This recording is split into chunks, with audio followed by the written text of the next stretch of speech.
बिस्मिल्लाहिर्रहमानिर्रहीम। एक मरतबा मोहब्बत से दुरूद शरीफ। अल्लाहुम्मा सल्ली अला सय्यिदिना व मौलाना मुहम्मद व आलिहि व अस्हाबिहि अजमईन।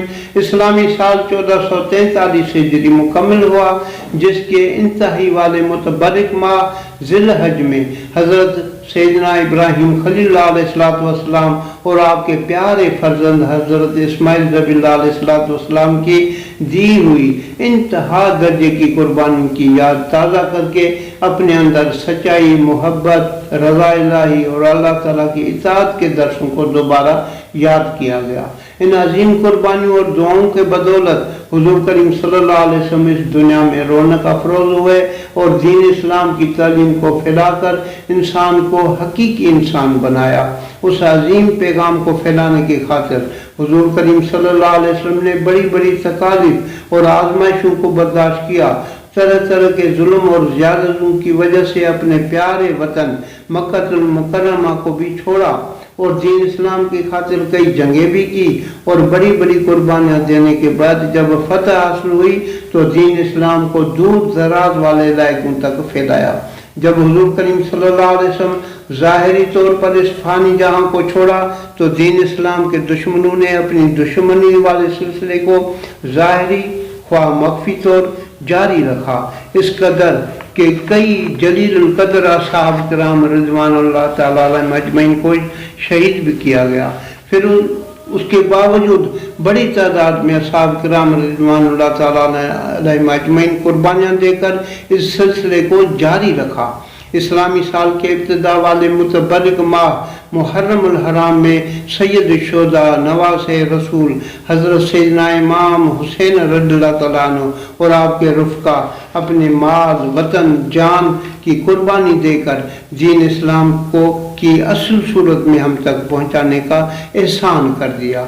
उन्होंने उस अजीम कुर्बानी के बाद नेमत की सूरत में जब दीन इस्लाम हमें नसीब हुआ है तो कभी हमने गौर फिक्र किया है कि हम अपनी ज़िंदगी किस तरह गुजार रहे हैं। हम कहने पर तो कहते हैं कि हम अल्लाह ताला का ही हुक्म मानते हैं, लेकिन चलते अपने ख्याल, अक्ल और नफ्स के कहने पर हैं। हुक्म इलाही है कि चोरी न करो, लेकिन चोरी का सिलसिला बंद ही नहीं हो रहा। हुक्म इलाही है कि मुसलमान का भाई है, लेकिन उस भाई से धोखा, फरेब, दगाबाजी, लड़ाई और झगड़ा। हुक्म है कि अमानत में ख़यानत न करो, मगर ख़यानत का सिलसिला ख़त्म ही नहीं हो रहा।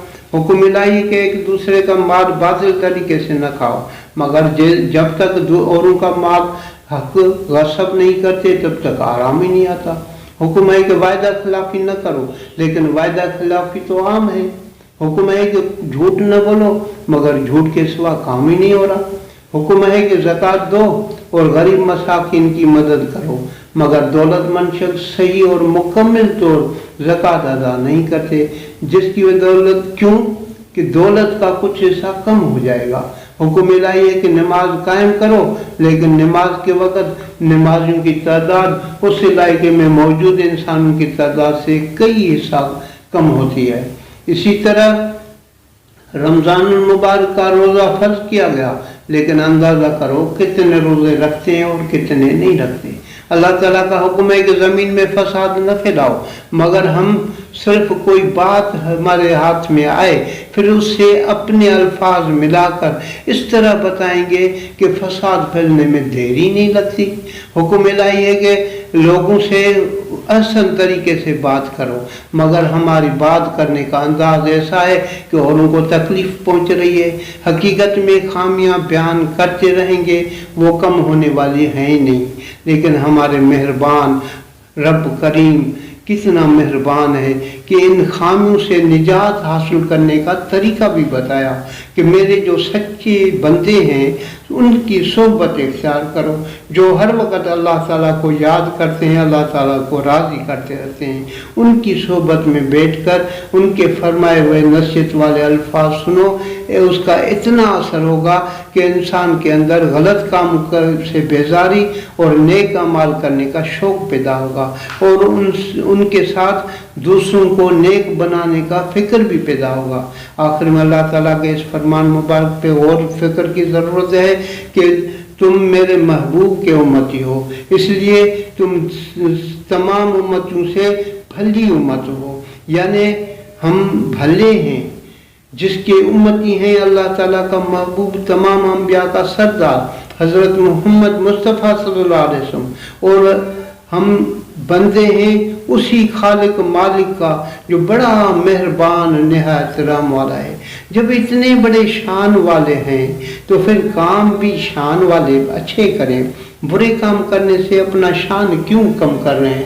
یا اللہ جل شان، اس نئے سال کی آمد پر ہمارے جو معاملات ہیں ہم تیرے حوالے کرتے ہیں، ہم پر رحم فرما، ہماری غلطی کوتاہیوں نافرمانی کو معاف فرما، جمیع مومن و مومنات کی بخشش فرما، اپنے فضل و کرم سے ہماری جتنی بھی مشکلات ہیں، معاشی تنگیاں ہیں، وہ دور فرما، اور ہمیں اس دعاؤں کو اپنی بارگاہ میں قبول اور مقبول فرما۔ آمین یا رب العالمین، وما توفیقی الا باللہ العلی العظیم۔